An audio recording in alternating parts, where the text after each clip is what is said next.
Hi everyone, this is Michelle for the Alleyway Stamps. I have another video for you today showing you how I made this card with a watercolor background. And I'm going to be using this stamp set called Castaways. But I'm going to put that aside for now and work on the background first. So I pulled out a sheet of watercolor cardstock that is cut at 4 1/4 by 5 1/2. And I have this palette that I'm going to just tape my watercolor paper onto with some painter's tape. And this is going to have two purposes. First, it's going to have a surface. It's going to be a surface for me to tape my watercolor piece onto, and you'll see later on we're going to be adding a lot of water to this. So taping this down just makes sure that the water doesn't curl the paper too much and it stays mostly flat. And it's also going to function as an actual palette because I'm going to be using a different kind of watercolor medium. So I'm showing them to you on screen here. They're called Gelatos. They just come in a set of 4 like this, and I have the set of blues and a purple that I'll be using to create kind of this under the sea watercolor look. So these are kind of like a mix between pastels and watercolors.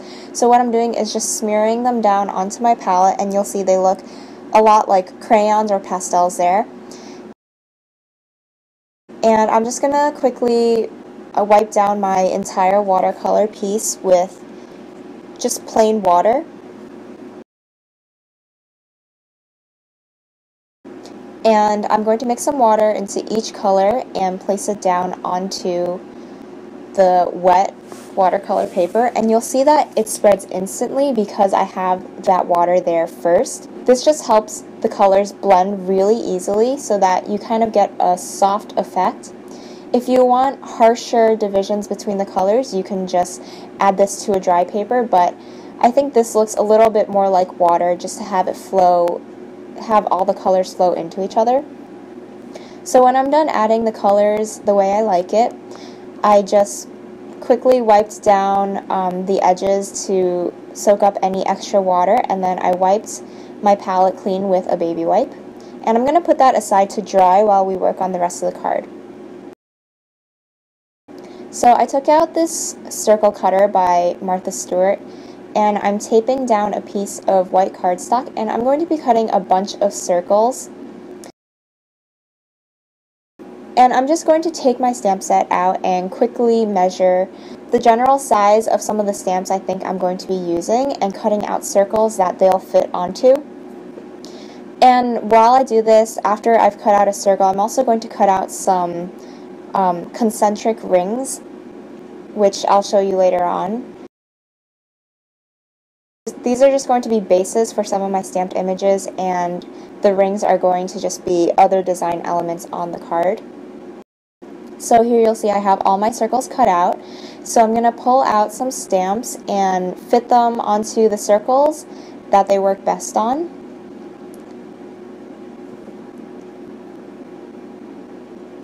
And once I have them all matched up to a circle, I'm going to stamp each of them in Memento ink because I'm going to be coloring these in with Copic markers.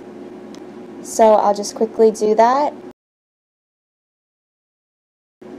Once they're all stamped, I'm going to color them in with Copic markers. I'm just going to go over this really quickly because I am by no means an expert in Copic coloring.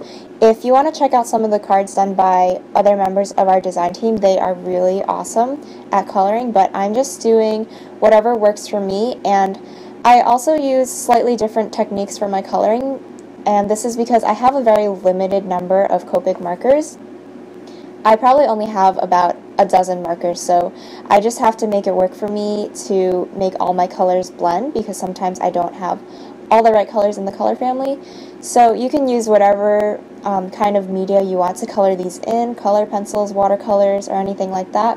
So I'm not going to go too in depth with the coloring that I'm doing. But anyway, I'll just turn on some music so that you can watch my coloring really quickly, and when I'm done, I'll be back.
Okay, so now all my pieces are all colored in, and I brought back the watercolor piece, which is all dry now.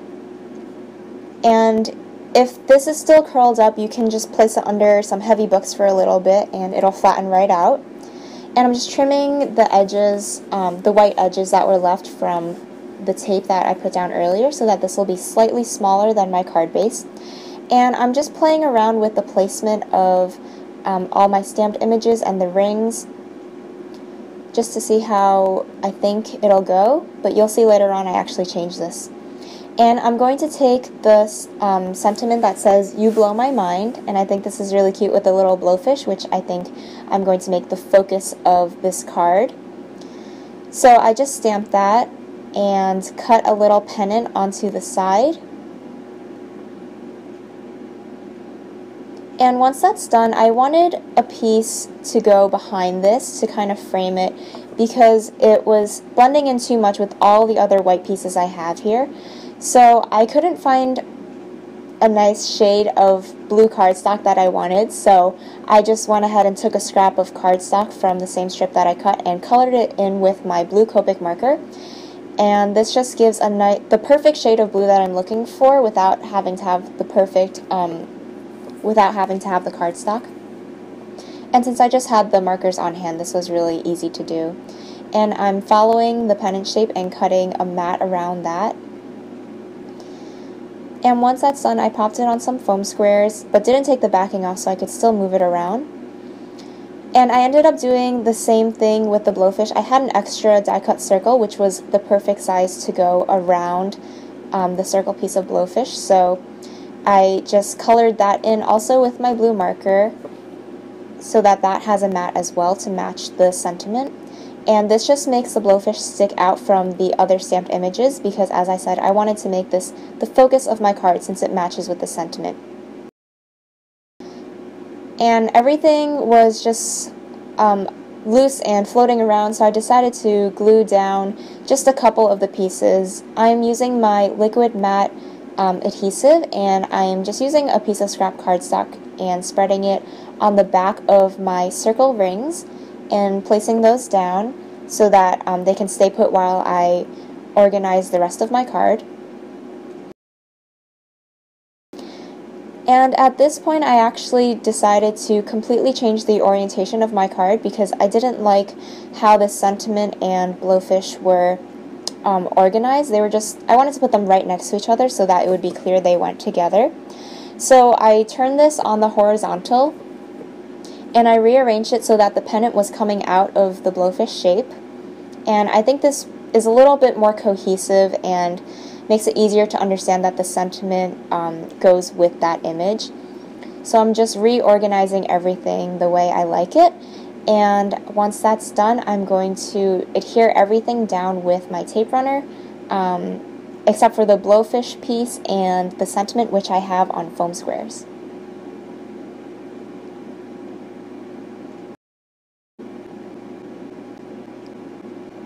And then I'm going to go ahead and tape this entire card front down onto my base. I'm using a lot of adhesive here because I want to make sure that this watercolor piece stays down. Usually when I'm using a thick watercolor paper that has had a lot of water on it, sometimes the edges tend to curl up, so I'm just making sure I get all the edges so that that stays put.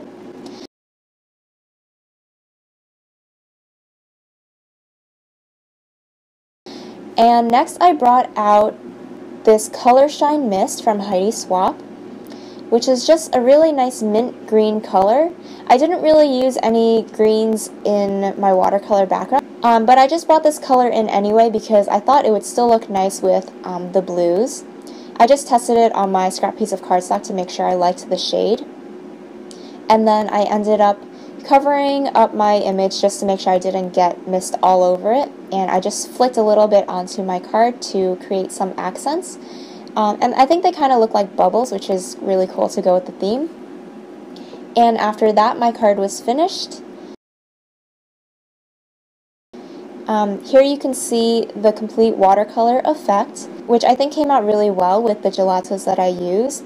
And this is just a fun new medium to try out if you have never heard of them before. They work really well as watercolors, and there are a lot of cool techniques you can do with them. And I just love all of these stamped images from the Castaway stamp set. I think they're just super cute and a great set to create an underwater scene with. Thank you for watching. I hope you enjoyed this video. Make sure to subscribe to the Alleyway Stamps as well as my YouTube channel if you're interested in seeing more card making tutorials. I also have links on screen to a couple of the past videos that I've done for the Alleyway Stamps, so go ahead and click on those if you haven't watched them yet.